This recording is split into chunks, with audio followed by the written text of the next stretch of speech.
Alhamdulillah di tahun yang ke-11 di Indonesia, hampir 4 tahun saya tidak mudik. Orang tua saya masih di Madinah. Apalagi semenjak saya mendapatkan kehormatan dari Presiden Republik Indonesia Papa SBY waktu itu 2011, saya diberikan kehormatan warga negara Indonesia. Jadi semenjak saya menjadi warga negara Indonesia justru menjadi beban. Kenapa menjadi beban? Karena wajib bagaimana bisa membawa masyarakat Indonesia pertama harus bersatu. Yang kedua, menjaga NKRI. Yang ketiga, bagaimana kita bisa mewujudkan umat Islam penghafal Al-Quran. Apalagi membawa nama Indonesia. Jadi sebagai rakyat Indonesia wajib jaga nama baik Indonesia. Menjadi contoh baik. Makanya selama saya berada di Indonesia, saya sudah faham dan belajar prinsip orang Indonesia. Orang Indonesia tidak suka ribet, suka yang mudah. Termasuk amalan, ibadah, amalan, zikir, suka yang mudah. Makanya selalu saya berusaha dalam dakwaku selalu memberi yang mudah. Tidak mau yang susah-susah, karena orang Indonesia tidak suka. Orang Indonesia sifatnya mau yang mudah, mudah diingat, mudah dihafal, mudah diamalkan dan masuk surga. Itu sudah. Betul kan?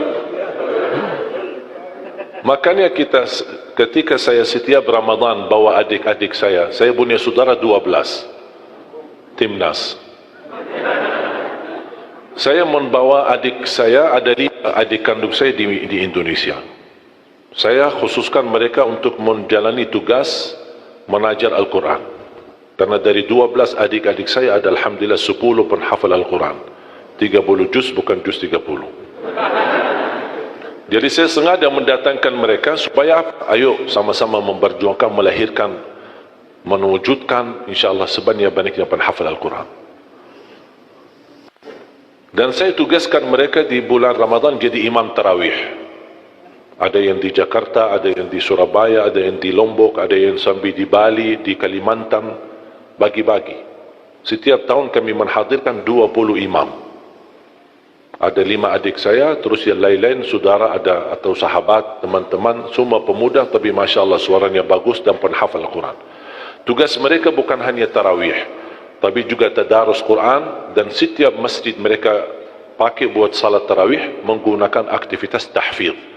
Supaya jamaah bisa memaksimalkan manfaatnya bulan Ramadan menjadi insyaAllah paling tidak bisa memperbaiki bacaan. Dan saya sampaikan kepada adik-adik saya, karena saya duluan di Indonesia, kalau kalian jadi imam tarawih jangan lama-lama.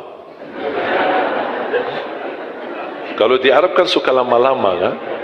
Saking lamanya orang Indonesia pas sujud tidur dalam keadaan sujud.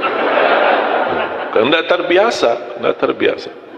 Makanya saya berpesan sama adik, tidak apa-apa pendek-pendek, tapi salat yang tenang. Itu paling tidak. Rukun, tumaknina, itu wajib. Bukan wajib, bahkan rukun. Tumaknina dalam gerakan salat, walaupun bacaannya pendek.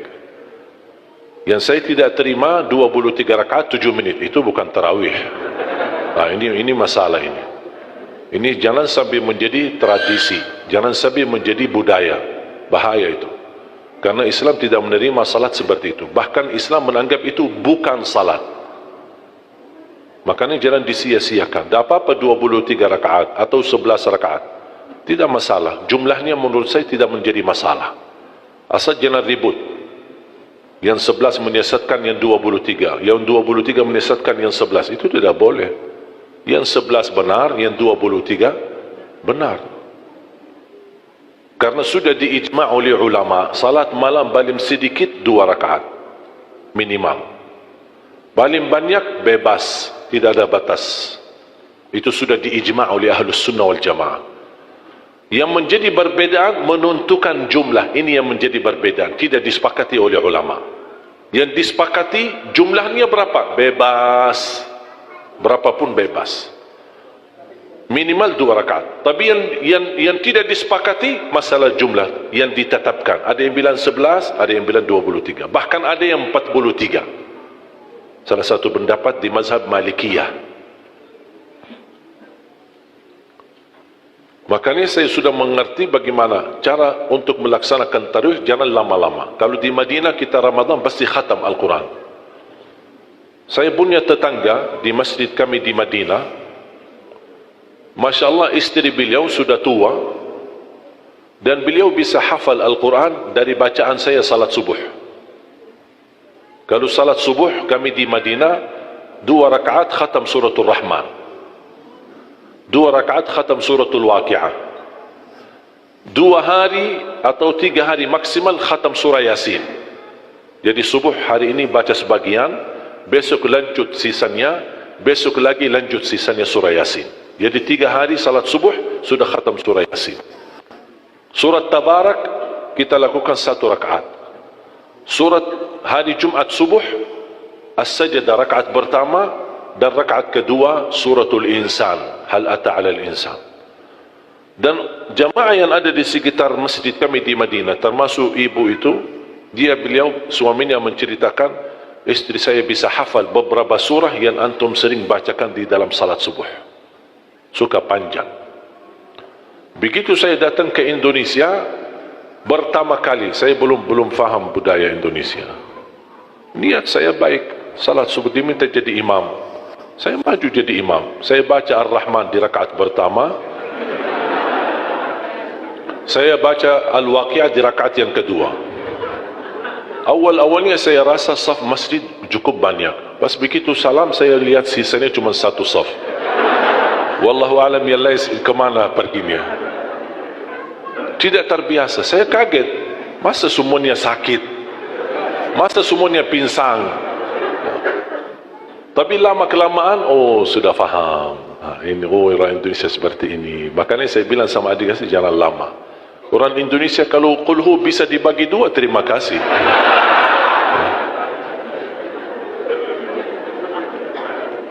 Tapi yang saya senangi di Indonesia itu semangat. Semangatnya luar biasa. Makanya saya betah di Indonesia. Saya betah bahkan jatuh cinta Indonesia.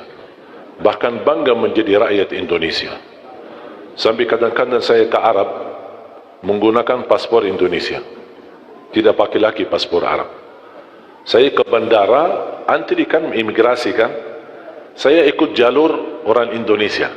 Sama jemaah ada rombongan, datang petugas imigrasi, ngapain kamu di sini? Sana kamu di sana sama orang Arab, sama orang Arab. Saya ikutin, saya pergi ke sana sama orang Arab, sampai bertemu dengan kaunter imigrasi. Dia ambil paspor, lihat, kok orang Indonesia, ngapain kamu di sini? Pak, kok serba salah. Yang tadi suruh ke sini, bapak di sini, kenapa kamu di sini? Jadi gimana ini? Pas dilihat, baca namanya Arab. Terus ini gimana ini? Tanya, paspor Arab ya? Kamu dari mana? Saya dari Indonesia. Yang benar dari mana? Dari Indonesia. Masa dari Indonesia mancung?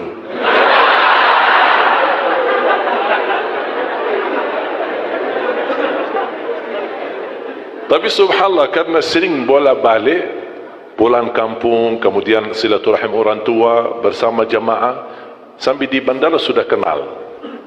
Sakit sudah sering. Tapi alhamdulillah, wallahi nikmat Indonesia. Berkat saya jadi warga negara Indonesia, anugerah nikmat menjadi warga negara Indonesia, saya bisa ke Palestina.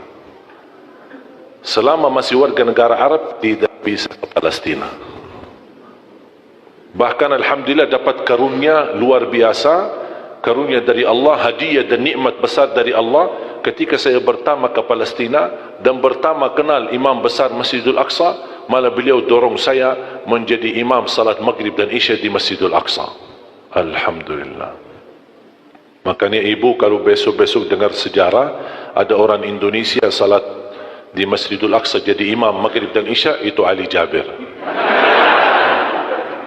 Mana ada orang Indonesia ke sana untuk jadi imam? Kenapa saya bisa diberikan kesempatan jadi imam? Karena alhamdulillah saya punya paman imam besar Masjidul Haram. Walaupun sudah beliau wafat, tapi sudah sekian tahun beliau jadi imam besar Masjidil Haram. Namanya Syekh Ali Jabir. Makanya orang tua saya memberikan nama itu. Kami bikin website www.alijabir.net. www.alijabir.net. Semua kegiatan beliau di Masjidil Haram dan menjadi imam, khatib, tarawih, tahajud, salat rawatib. Beliau sudah wafat. Itu kakak daripada ibu saya. Makanya ketika saya bertemu dengan guru paman saya alhamdulillah berkesempatan belajar sama beliau, dan beliau memberikan gelar Ali Jabir As-Saghir, Ali Jabir Junior, karena beliau yang sudah imam besar Masjidil Haram, Ali Jabir Senior. Dari situlah saya mendapatkan nama Syekh Ali Jabir semenjak saya menghafal Al-Quran. Tidak peduli nama, karena nama itu tidak terlalu berharga. Yang penting apa yang kita lakukan. Inna Allah la yanzuru ila a'malikum, la yanzuru ila suwarikum, wala ila ajsamikum, wala ila amwalikum. Allah tidak peduli harta kalian, keturunan kalian. Saya tidak peduli asal usul saya dari mana. Orang Arab bukan orang Arab, menurut saya tidak ada yang berbeda. Yang mulia di sisi Allah adalah orang yang takwa, walaupun dia bukan orang Arab. Tidak ada harga bagi orang yang memiliki keturunan Nabi kalau dia tidak menggunakan takwa dan iman kepada Allah dan amal saleh. Buktinya paman Rasulullah Abu Lahab, paman dekat sama Rasul, hubungan keluarga, tapi Allah kekalkan di neraka. Berarti Allah tidak peduli keturunan kita, asal usul kita, dan siapa diri kita. Yang Allah pedulikan apa takwa kita dan apa isi hati kita.